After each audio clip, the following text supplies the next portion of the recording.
Hi ആൾ earnest അക്കാഡമിയുടെ മറ്റൊരു വീഡിയോയിലേക്ക് സ്വാഗതം. ഇന്ന് നമ്മൾ വന്നിരിക്കുന്നത് കേന്ദ്ര സർക്കാരിൻ്റെ കീഴിലുള്ള ഇലക്ട്രോണിക്സ് കോർപ്പറേഷൻ ഓഫ് ഇന്ത്യ ലിമിറ്റഡിലേക്കുള്ള ഒരു കോൺട്രാക്ട് വേക്കൻസിയുടെ കാര്യവുമായിട്ടാണ്. അതായത് ന്യൂക്ലിയർ എനർജി ഡിപ്പാർട്ട്മെന്റിന്റെ കീഴിൽ വരുന്ന ഒരു സ്ഥാപനമാണിത്. ഇതിലേക്ക് ഒരു വർഷത്തേക്ക് കരാർ അടിസ്ഥാനത്തിൽ ബിടെക്, ഡിപ്ലോമ, ITI യോഗ്യതയുള്ള ഉദ്യോഗാർത്ഥികളെ വിളിച്ചിട്ടുണ്ട്. വിദ്യാർത്ഥികൾ പാസ്സായാൽ മാത്രം പോരാ, അവർക്ക് എക്സ്പീരിയൻസ് കൂടി ക്രൈറ്റീരിയ ആയിട്ട് പറയുന്നുണ്ട്. മാത്രവുമല്ല, ഇതൊരു വർഷത്തേക്കുള്ള കരാർ നിയമനമാണെങ്കിലും 4 വർഷം വരെ ഈ കരാർ പുതുക്കി കൊടുക്കും എന്ന് കൂടി ഈ ഒരു പുതിയ വിജ്ഞാപനത്തിൽ പറയുന്നുണ്ട്. അപ്പം നമുക്ക് ഈ വിജ്ഞാപനത്തിന്റെ വിശദ വിവരങ്ങളിലേക്ക് കടക്കാം. ആദ്യമായിട്ട് വിളിച്ചിരിക്കുന്ന തസ്തിക എന്ന് പറയുന്നത് പ്രോജക്ട് എഞ്ചിനീയർ ആണ്.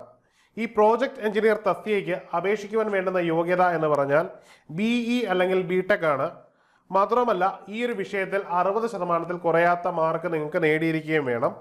3 വർഷത്തിൽ കുറയാത്ത എക്സ്പീരിയൻസ് ഈ മേഖലയിൽ നിങ്ങൾക്ക് ഉണ്ടായിരിക്കുകയും വേണം. ഇതിന് അപേക്ഷിക്കാനുള്ള ജനറൽ കാറ്റഗറിയുടെ മാക്സിമം പ്രായം എന്ന് പറയുന്നത് 33 വയസ്സാണ്. അടുത്ത തസ്തിക എന്ന് പറയുന്നത് ടെക്നിക്കൽ ഓഫീസർ എന്ന് പറയുന്നതാണ്. ടെക്നിക്കൽ ഓഫീസറിൻ്റെയും യോഗ്യത നേരത്തെ പറഞ്ഞത് തന്നെയാണ്, BE അല്ലെങ്കിൽ BTech തന്നെയാണ്. ഇതിനും മിനിമം 60% മാർക്ക് നേടിയിരിക്കണം. എന്നാൽ ഈ ഒരു തസ്തികയിലേക്ക് അപേക്ഷിക്കുന്നതിനുള്ള എക്സ്പീരിയൻസ് ആയിട്ട് ചോദിച്ചിരിക്കുന്നത് കേവലം 1 വർഷം മാത്രമാണ്. ഇവിടുത്തെ പ്രായപരിധി എന്ന് പറയുന്നത് 30 വയസ്സായിട്ട് കുറയുന്നു എന്നുള്ളതാണ്. ഈ ഒരു തസ്തികയുടെ സാലറി എന്ന് പറഞ്ഞാൽ 25,000 ആദ്യത്തെ വർഷവും 28,000 രണ്ടാമത്തെ വർഷവും 31,000 വീതം 3 വർഷവും 4ാമത്തെ വർഷവും ലഭിക്കും എന്നുള്ളതാണ്. എന്നാൽ പ്രോജക്ട് എഞ്ചിനീയർ എന്ന് പറയുന്ന 3 വർഷം എക്സ്പീരിയൻസ് വേണ്ട തസ്തികയ്ക്ക് തുടക്കത്തിൽ തന്നെ 40,000 രൂപ സാലറിയും, 2ാമത്തെ വർഷം 45,000, 3ാമത്തെ വർഷം 50,000, 4ാമത്തെ വർഷം 55,000 രൂപ വീതവും സാലറി ലഭിക്കുന്ന തസ്തികയായിട്ട് കൊടുത്തിരിക്കുന്നതായിട്ട് നമുക്ക് കാണാൻ കഴിയും. അടുത്തത് അസിസ്റ്റന്റ് എഞ്ചിനീയർ എന്ന് പറയുന്ന തസ്തികയാണ്. ഇതിന് അപേക്ഷിക്കുവാൻ വേണ്ടുന്ന യോഗ്യത ഡിപ്ലോമയാണ്. ഈ ഡിപ്ലോമയ്ക്കും നിങ്ങൾക്ക് 60% കുറയാത്ത മാർക്ക് ഉണ്ടായിരിക്കണം. 5 വർഷത്തിൽ കുറയാത്ത എക്സ്പീരിയൻസ് ഉണ്ടായിരിക്കണം. 35 വയസ്സ് കഴിയുവാനും പാടില്ല. ഈ ഒരു തസ്തികയ്ക്ക് ലഭിക്കുന്ന സാലറി എന്ന് പറഞ്ഞാൽ 24,804 രൂപ എല്ലാ മാസവും ലഭിക്കും. അതായത് ഒന്നുകൂടി പറയാം, 24,804 രൂപ ഈ ഒരു തസ്തികയ്ക്ക് ലഭിക്കും. അടുത്ത തസ്തികയുടെ പേര് അസിസ്റ്റന്റ് പ്രോജക്ട് എഞ്ചിനീയർ എന്നുള്ളതാണ്. ഇതിനും യോഗ്യത ഡിപ്ലോമയാണ്. ഈ ഒരു പോസ്റ്റിലേക്ക് അപേക്ഷിക്കുന്നതിന് നിങ്ങൾക്ക് 60% മാർക്ക് വളരെ അനിവാര്യമായിട്ടുള്ള കാര്യമാണ്. പോരാതെ 1 വർഷത്തെ എക്സ്പീരിയൻസ് നിങ്ങൾക്ക് ഉണ്ടായിരിക്കണം. 30 വയസ്സാണ് ഇതിന് അപേക്ഷിക്കുവാൻ വേണ്ടുന്ന പ്രായപരിധി. ശമ്പളം എന്ന് പറയുന്നത് നേരത്തെ പറഞ്ഞത് തന്നെയാണ്, 24,804 രൂപയാണ് ഇതിനും നിങ്ങൾക്ക് ലഭിക്കുന്ന ശമ്പളം. അടുത്തത് സീനിയർ ആർട്ടിസൻ എന്ന് പറയുന്ന ഒരു പോസ്റ്റാണ്. ഈ പോസ്റ്റിലേക്ക് അപേക്ഷിക്കുവാൻ വേണ്ടുന്ന യോഗ്യത ITI ആണ്. അത് പാസ്സായാൽ മതി. 2 വർഷത്തെ പ്രവൃത്തി പരിചയം ഉണ്ടായിരിക്കണം. 30 വയസ്സാണ് ഈ ഒരു പോസ്റ്റിലേക്ക് അപേക്ഷിക്കുവാൻ വേണ്ടുന്ന മാക്സിമം ഏജ്. ഇനിയും ഇതിന് കിട്ടുന്ന ശമ്പളം എന്ന് പറഞ്ഞാൽ 22,718 രൂപയാണ്. ഇത് വളരെ പ്രധാനപ്പെട്ട ഒരു ഇൻഫർമേഷനാണ്. ഈ ഒരു യോഗ്യതയുള്ളവർക്കൊക്കെ ഈ ഒരു പോസ്റ്റിലേക്ക് അപേക്ഷിക്കാൻ പറ്റും എന്നുള്ളതാണ്. ഇനിയും എങ്ങനെയാണ് ഇതിൻ്റെ സെലക്ഷൻ പ്രോസസ്സ് നടക്കുന്നത് എന്നുള്ളത് നമുക്ക് നോക്കാം. ആദ്യമായിട്ട് സെലക്ഷന് മുമ്പായിട്ട് നമ്മൾ മനസ്സിലാക്കേണ്ട കാര്യം, ഇതിന് ഞാൻ ഈ പറഞ്ഞ പ്രായം മുഴുവൻ റിലാക്സ് ചെയ്ത് ലഭിക്കുന്നതാണ്. അതായത് OBCക്ക് 3 വർഷവും SCക്ക് 5 വർഷവും പ്രായപരിധിയിൽ ഇളവ് ലഭിക്കുന്നതാണ്.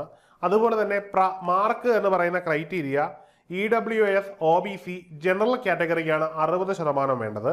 എന്നാൽ SC/ST കാറ്റഗറിക്ക് 50% മാത്രം മതിയാകും ഡിപ്ലോമയ്ക്കും BTechനും ഉള്ള മാർക്ക്. ഈ ഒരു കാറ്റഗറിയിൽ അപേക്ഷിക്കുന്നവർക്ക് ഈ ഒരു മാർക്ക് ഉണ്ടെങ്കിൽ അപേക്ഷിക്കാവുന്നതാണ്. പ്രായപരിധിയിലും ഇതേ ആനുകൂല്യം നിങ്ങൾക്ക് ലഭിക്കുന്നതാണ്. ഇനിയും എങ്ങനെയാണിത് അറ്റംപ്റ്റ് ചെയ്യേണ്ടത്, അല്ലെങ്കിൽ എങ്ങനെയാണ് ഈ ഒരു ജോലി നിങ്ങൾക്ക് കിട്ടേണ്ടത് എന്നുള്ളതാണ്. ഇത് പ്രധാനമായിട്ടും നേരിട്ട് നടക്കുന്ന ഇന്റർവ്യൂ മുഖേനയാണ് നിങ്ങൾക്ക് ലഭിക്കുന്നത്. അതായത് ഈ പറഞ്ഞിരിക്കുന്ന നിർദ്ദിഷ്ട യോഗ്യതയുള്ളവര് www.ecil.com.in എന്ന സൈറ്റിൽ കയറിയിട്ട് ആപ്ലിക്കേഷൻ ഡൗൺലോഡ് ചെയ്ത് നിങ്ങൾ ഈ ഫോം ഫില്ല് ചെയ്ത ശേഷം എവിടെയാണോ ഇന്റർവ്യൂവിന് പറഞ്ഞിരിക്കുന്നത്, നിങ്ങൾക്ക് ഷെഡ്യൂൾ ചെയ്തിരിക്കുന്ന വെന്യൂ, അവിടെ 9 മണിക്കും 11:30ക്കും ഇടയിലായിട്ട് റിപ്പോർട്ട് ചെയ്യുക. റിപ്പോർട്ട് ചെയ്യുമ്പോൾ നിങ്ങളുടെ കയ്യിൽ ഈ ഒരു സൈറ്റിൽ നിന്ന് ഡൗൺലോഡ് ചെയ്ത ആപ്ലിക്കേഷൻ ഫോമും ഒപ്പം തന്നെ നിങ്ങളുടെ ബയോഡേറ്റയും കൂടാതെ 10ാം ക്ലാസ്സിൻ്റെ സർട്ടിഫിക്കറ്റ്, അതൊരു ഡേറ്റ് ഓഫ് ബർത്ത് പ്രൂഫായിട്ടും ഒപ്പം ഡോക്യുമെന്റ് സപ്പോർട്ടഡ് ക്വാളിഫിക്കേഷൻ, അതായത് നിങ്ങളുടെ വിദ്യാഭ്യാസ യോഗ്യതയെ സാധൂകരിക്കുന്ന രേഖകൾ, ഒപ്പം നിങ്ങളുടെ ജാതി തെളിയിക്കുന്ന രേഖകൾ, നിങ്ങളുടെ എക്സ്പീരിയൻസ് തെളിയിക്കുന്ന രേഖകൾ എന്നിവയുമായിട്ട് അവിടെ നേരിട്ട് ഹാജരായി ഇൻ്റർവ്യൂ അറ്റൻഡ് ചെയ്യേണ്ടതാണ്. ഈ ഇൻ്റർവ്യൂ അറ്റൻഡ് ചെയ്യുന്നതിൻ്റെ അടിസ്ഥാനത്തിലായിരിക്കും നിങ്ങളെ തിരഞ്ഞെടുക്കുന്നത്. കൂടാതെ നിങ്ങളുടെ ID പ്രൂഫായിട്ട്, അതായത് ആധാർ കാർഡ് അല്ലെന്നുണ്ടെങ്കിൽ പാസ്പോർട്ട് മുതലായ ഏതെങ്കിലും ഒരു ID പ്രൂഫ് കൂടി കയ്യിൽ കരുതേണ്ടതാണ്. കൂടാതെ നിങ്ങളുടെ വാലിഡ് ഡോക്യുമെന്റ് ഒറിജിനൽ ആയിട്ടുള്ളത്, അതായത് പ്രത്യേകിച്ചും എക്സ് സർവീസ്മാനെ പോലുള്ളവർ അതുമായിട്ട് ബന്ധപ്പെട്ട വാലിഡ് ഡോക്യുമെന്റും കയ്യിൽ കരുതേണ്ടതാണ്. ഇനിയും ഏതൊക്കെ സ്ഥലങ്ങളിൽ നമുക്ക് ഇതിന്റെ വെന്യൂ അവൈലബിൾ ആണ് എന്ന് നമുക്കറിയാം. ആദ്യമായിട്ട് മുംബൈ വെസ്റ്റ് സോണാണ്. ഇത് നടക്കുന്നതെന്ന് പറഞ്ഞു കഴിഞ്ഞാൽ 27/2/2025 അടുത്തത് ന്യൂഡൽഹിയാണ്. ഇത് നോർത്ത് സോണിലേക്ക് നടക്കുന്നതാണ്. ഇത് 6/3/2025 7/3/2025 ഉണ്ടാകും. അതിൽ PEC കാറ്റഗറിയിലും TOC കാറ്റഗറിയിലും 6/3 AEC and APC കാറ്റഗറിയിലും SA&C കാറ്റഗറിയിലും 7/3/2025 നടക്കുന്നത്. അടുത്തതായിട്ട് ഈസ്റ്റേൺ സോൺ കൽക്കത്തയിലാണ് നടക്കുന്നത്. ഇത് 10/3/2025 നടക്കുന്നത്. അടുത്തത് സൗത്ത് സോണാണ്, ചെന്നൈയിലാണ് നടക്കുന്നത്. അത് 4/3/2025 അടുത്തതായിട്ട് ബാംഗ്ലൂരുവാണ്. ബാംഗ്ലൂരിൽ 6/3/2025 അതും സൗത്ത് സോണിന് വേണ്ടി തന്നെ നടക്കുന്നതാണ്. ഈ സോണുകളിൽ പങ്കെടുക്കുന്നതിൻ്റെ അഡ്രസ്സ് ഈ ഒരു ഭാഗത്ത് കൊടുത്തിട്ടുണ്ട്. ഇതുമായിട്ട് ബന്ധപ്പെട്ട ഡീറ്റെയിൽസ് നിങ്ങൾക്ക് സൈറ്റിൽ കയറിയാൽ കിട്ടും. നിങ്ങൾ പങ്കെടുക്കാൻ താല്പര്യമുള്ളവർക്ക് ഈ ഫോമുമായിട്ട് നിങ്ങൾ ഇതിൽ നിന്ന് ഡൗൺലോഡ് ചെയ്ത ഫോം ഫില്ല് ചെയ്തതിനോടൊപ്പം തന്നെ ഞാൻ പറഞ്ഞ വാലിഡ് ഡോക്യുമെന്റുമായിട്ട് അതിൽ പങ്കെടുക്കുകയാണ്. അതിൻ്റെ അടിസ്ഥാനത്തിലായിരിക്കും നിങ്ങളെ റിക്രൂട്ട് ചെയ്യുന്നത്. അടുത്തതായിട്ട് ഇതിൻ്റെ വെയിറ്റേജ് എങ്ങനെയാണ് എന്നുള്ളതാണ്. ആദ്യമായിട്ട് നിങ്ങൾ മനസ്സിലാക്കേണ്ടത് ഇതിൽ 3 category A, B and C എന്ന് പറയുന്ന 3 കാറ്റഗറിയുടെ അടിസ്ഥാനത്തിലായിരിക്കും നിങ്ങളെ സെലക്ട് ചെയ്യുന്നത്. ആദ്യമായിട്ട് നിങ്ങളുടെ BTech അല്ലെങ്കിൽ ഡിപ്ലോമയ്ക്ക് കിട്ടിയിരിക്കുന്ന മാർക്കായിരിക്കും. അത് 20% അവിടെ ക്യാരി ഓവർ ചെയ്യുന്നത്.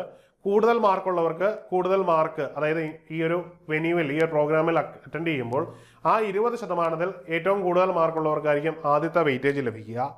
അടുത്തതായിട്ട് നിങ്ങളുടെ എക്സ്പീരിയൻസിനെ അടിസ്ഥാനമാക്കിയുള്ളതാണ്. അതിൽ ടെക്നിക്കൽ ഓഫീസർ കോൺട്രാക്ട് ബേസിലേക്കുള്ളതും അസിസ്റ്റന്റ് പ്രോജക്ട് എഞ്ചിനീയർ കോൺട്രാക്ട് ബേസിലേക്കുള്ളവർക്കും 30 മാർക്കാണ് ഈ ഒരു ഇന്റർവ്യൂ പ്രോസസ്സിൽ ആഡ് ചെയ്തിരിക്കുന്നത്. അതിൽ ഇനീഷ്യൽ 1 ഇയർ എക്സ്പീരിയൻസിന് 10 മാർക്ക് കൗണ്ട് ചെയ്യുകയും അതിനുശേഷമുള്ള എക്സ്ട്രാ എക്സ്പീരിയൻസിനുകൾക്ക് 10 മാർക്ക് വീതം കൗണ്ട് ചെയ്യുകയും ശേഷം മാക്സിമം 30 മാർക്ക് വരെ ലഭിക്കാവുന്നതാണ്. കാരണം കൂടുതൽ എക്സ്പീരിയൻസ് ഉള്ളവർക്ക് കൂടുതൽ വെയിറ്റേജ് ലഭിക്കുന്നതായിരിക്കും. ഇത് എല്ലാ കാറ്റഗറിയിലും ഇത് തന്നെയാണ്. ഫോർ അസിസ്റ്റന്റ് എഞ്ചിനീയർ എന്ന് പറയുന്ന കാറ്റഗറിയിലേക്ക് എത്തുമ്പോൾ 15 മാർക്ക് ഇനീഷ്യൽ 5 ദിവസം ലഭിക്കും. അതായത് അവിടെ 5 വർഷമാണ് ഇവിടുത്തെ കാറ്റഗറി എന്നുള്ളതുകൊണ്ട് ആദ്യത്തെ 5 വർഷത്തിന് 15 മാർക്ക് ലഭിക്കും. പിന്നീടുള്ള ഓരോ വർഷത്തിനും അഡീഷണൽ ആയിട്ട് നിങ്ങൾക്ക് 5 മാർക്ക് വീതം ലഭിക്കുകയും മാക്സിമം 30 മാർക്ക് വരെ ലഭിക്കുകയും ചെയ്യുന്നു. ഇനി സീനിയർ ആർട്ടിസൺ കോൺട്രാക്ട് ബേസിൽ 15 മാർക്ക് ഇനീഷ്യൽ 2 ദിവസം ലഭിക്കുന്നു. ആദ്യത്തെ 1 വർഷം വീതമുള്ള 2 വർഷം തികച്ചവർക്ക് 15 മാർക്ക് ലഭിക്കുന്നു. എക്സ്ട്രാ ഉള്ള ഓരോ വർഷത്തിനും നിങ്ങൾക്ക് 5 വർഷം വീതം ലഭിക്കുകയും അങ്ങനെ 30 മാർക്ക് ലഭിക്കുന്നു. ബാക്കിയുള്ള 50 മാർക്ക് നിങ്ങൾക്ക് ഇന്റർവ്യൂവിലൂടെ നേടിയെടുക്കേണ്ടുന്ന മാർക്കാണ്. അതായത് ഇന്റർവ്യൂ അറ്റൻഡ് ചെയ്യുന്ന ഓരോരുത്തർക്കും ഇന്റർവ്യൂവിന് 50 മാർക്കും ബാക്കിയുള്ള 50 മാർക്ക് നിങ്ങളുടെ പരീക്ഷയ്ക്ക്, അതായത് നിങ്ങളുടെ BTech അല്ലെങ്കിൽ ഡിപ്ലോമ അല്ലെങ്കിൽ ITA ഈ പറയുന്ന നിർദ്ദിഷ്ട യോഗ്യതയിൽ നിങ്ങൾ നേടിയിരിക്കുന്ന മാർക്കിനായിരിക്കും 20% വെയിറ്റേജ് തരിക.